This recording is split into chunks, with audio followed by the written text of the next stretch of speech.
If you're a fan of the TV series The Office, then you're probably familiar with Michael Scott's unpublished book, Somehow I Manage.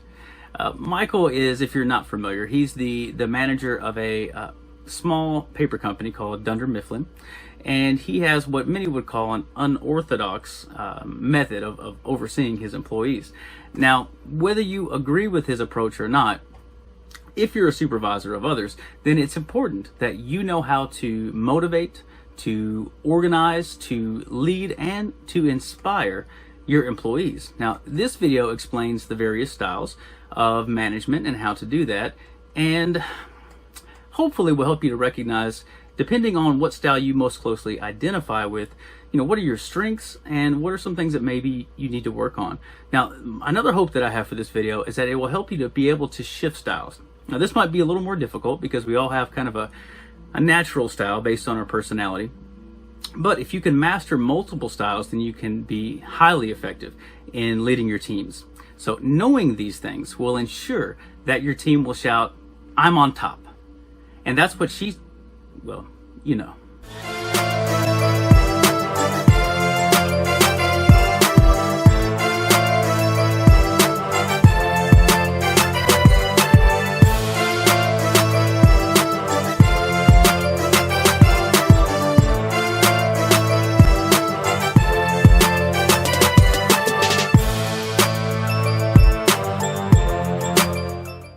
All right, so the first style is authoritative.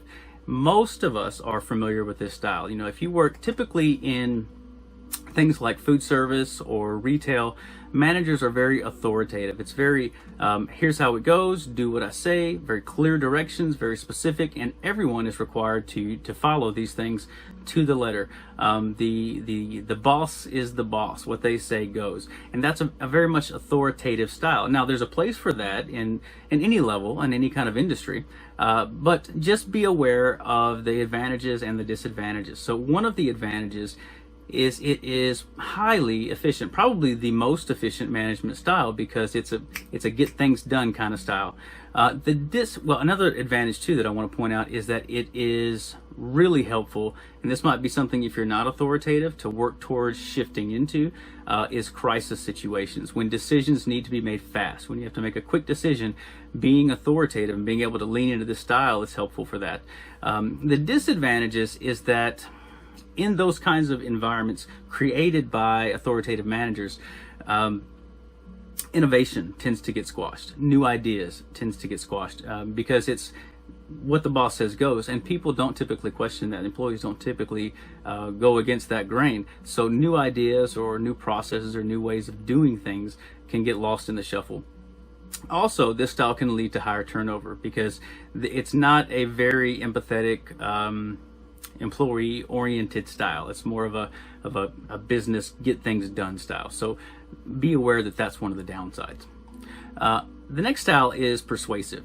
A persuasive manager holds on to decision-making control, but when they say, here's how things need to be done, they're much more open to explaining why. So they'll talk about the rationale. They'll talk about the reasons why a policy is the way it is, or a reason why a procedure or a structure is laid out the way that it's laid out. And they're good at helping employees to understand that. Now, the employee may not always agree with it, but they make a good case. They're persuasive. Now, the advantages to the style is it's very instructive, and being instructive motivates employees typically with reason and with logic. So it's kind of like, think about parenting. If you just say, do as I say, and you don't explain why, children can be left confused and maybe even rebellious against that. And that's true of employees also. But if you explain the why behind it and get them to buy into it, then they're far more likely to accept that, internalize that, and go along with that. So that's a pro to the style. A disadvantage is that it's still a one-way communication process. The employee has some feedback, but even if they're not persuaded, what the boss says goes. Now, the third style is kind of shifting a little farther down the scale. This is what we would call the democratic style of management, and it encourages far more employee participation in the process. So you think about a democracy, people vote, you come together in kind of a majority rules, everyone has a say, and then you have a consensus. So that the decision making process for the manager involves the employees, and is very influenced by their feedback, what they think, what they feel, their ideas.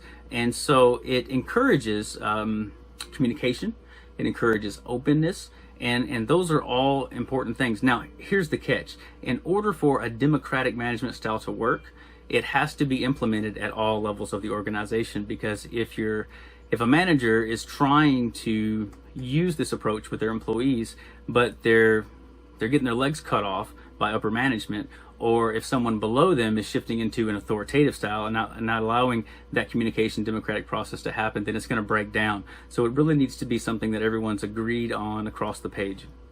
So the advantages is that employees feel valued. They feel like they have a say, and because of that, they feel empowered. Disadvantages, it's not as efficient. You have to deal with numerous debates. If everyone's got a say, then it's you got to talk to multiple parties. You got to come together. You got to have a consensus. If someone disagrees, and then you got to deal with hurt feelings or objections to that, and it can really slow things down. So just be mindful of that downside of the democratic management style. The next style is delegative. This one is also known as kind of laissez-faire. So it's more of a hands-off approach. Some would describe this style as kind of the walk-around managers. They're going to walk around, they're going to oversee things.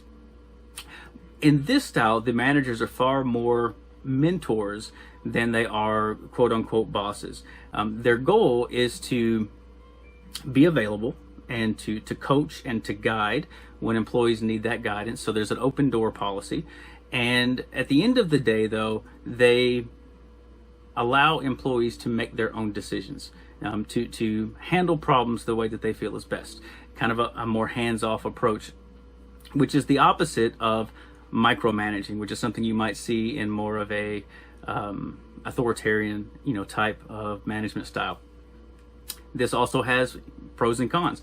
The advantages are if you have self-motivated employees, self-starters, those that are very responsible, then it gives them space, it gives them room to exercise creativity, to be innovative, to find unique solutions to problems. The downside is, because it is hands-off, you're going to have some employees that either underperform, flying under the radar, not doing what they need to do, or they might feel neglected or feel like they're in need of guidance that they're not getting. So be mindful of that when using that style. Fifth, we have collaborative. And so this is similar to democratic. Similar to democratic. You're collaborating with your employees. So these types of managers will work closely with their teams. There's an emphasis, and this is kind of the key to this style, there's an emphasis on employee satisfaction and on teamwork. So the manager is less a superior position and more a member of a team that is kind of leading the pack and guiding the process. But they do that alongside the team members, which leads to higher levels of respect toward the manager. And so that's always a bonus. So if you're experiencing a situation where you're getting low respect, it might be time to shift into a collaborative style. Make sure that your employees, your subordinates feel heard. So the advantages, it's going to boost employee loyalty. That's huge. It's going to, in some senses, improve employee development, because employees will want to do a good job as part of the collaborative process, but it's only within that context. But within that context, it can help boost productivity. Now, the disadvantages are twofold. On one hand, managers that use this style are very prone to becoming burnt out, because they're so highly involved in all of the low-level minutia that's happening with the employees. And in fact, there's kind of an enmeshment in some cases with not only the employees' business lives, but their personal lives, because it's much more relational. The downside also is managers that use this style can lose sight of higher level strategic planning. And so the forest can get lost for the trees. So that's that style. Number 6, we have consultive, which again is similar to the democratic, but it has a very authoritarian flair to it.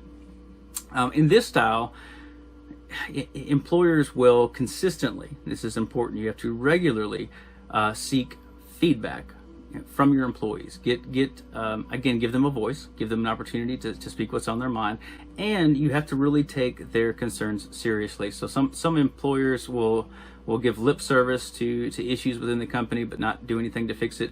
An effort is required in a consultative approach because you are working with them to solve internal problems. Although managers in this style are working closely with the employees to solve problems, this is where the authoritative piece comes in. Ultimately, they retain the sole decision-making power. So they're going to be the ones that has the final say. They're going to consult, they're going to gather information, they're going to identify the problem, and then they're going to be the one that says this is the solution based on the information available to them. So, the advantages to that are you have much stronger problem solving as a team because the manager is very closely involved with the team. The disadvantages is, again, it's not always as well organized. There's a lot of people involved in making decisions. Even though the manager has the final say, there's a lot of feedback that has to be sorted through, that has to be addressed. And so you want to make sure, if you're being consultative, that you are addressing those pieces. And sometimes that can slow the process down. Lastly, we've got the transformational style. Now, with the transformational style, it really focuses on creating an environment that supports innovation. You want to have employees that are reaching the next level. So in a sense, that is developing leaders within the company, but it's also pushing them to see new ways of doing things, new ways of solving problems, maybe creating new products. So what the transformational style managers will do is push their employees to reach typically goals that the bar is set really high, and to stretch them even if it makes the employee feel uncomfortable. Now, the potential benefit of this is that the employees are going to they're going to grow. The subordinates, the team members are going to grow. They're going to become more than they were before. So there's an aspect of kind of coaching that is involved in this. So the advantages is it's highly useful for companies that are in a very competitive environment, particularly environments where things shift rapidly and the company has to pivot a lot and change directions, or the team has to adapt to changing needs. But that also leads to a disadvantage, because if you're shifting things too often, it can, if you don't have the right kind of employees, it can really turn them off to the entire process. If they're unable to adapt, then they might completely check out and disconnect with the company's goals, disconnect with the company's vision. So you have to be careful. There's that balance of pushing them to succeed in a transformational management style, while at the same time maintaining some of that collaborative approach so that they feel included and that the burden's not all on their shoulders alone. So managing one's employees, managing one's subordinates, it really means more than implementing a specific structure. It's about ensuring your employees' happiness. Whatever style you use, you need to make sure that that is a top priority, because happy employees are loyal employees that are engaged. Now, the engagement is both with the work that they do and the company as a whole. So there was a Gallup study that demonstrated that businesses with engaged employees have 59% less turnover. That's going to save you a lot of money in terms of training and getting new people in, but also a 21% increase in productivity. That's nothing to sneeze at. So whatever style is used, and again, this style might need to change periodically. I would try not to be too locked into a certain style, because as the company direction changes, or as company needs changes, or even the needs of the particular team changes, you need to be able to adjust your style to match that. So generating engagement with the company, again, whatever style is used, that engagement is what is critical. This is true if you're working, for example, as a clinical supervisor. and with the clinician, and you're teaching them to be a counselor, you want to increase their engagement with the clients, with their passion for helping people, or if it's in as an employer sense, working with an employee, increasing their engagement with their productivity and the work that they do. So when it comes to effective management, as Michael Scott says, you need to do this ASAP as possible. Until next time, don't just be transformed, be kinged.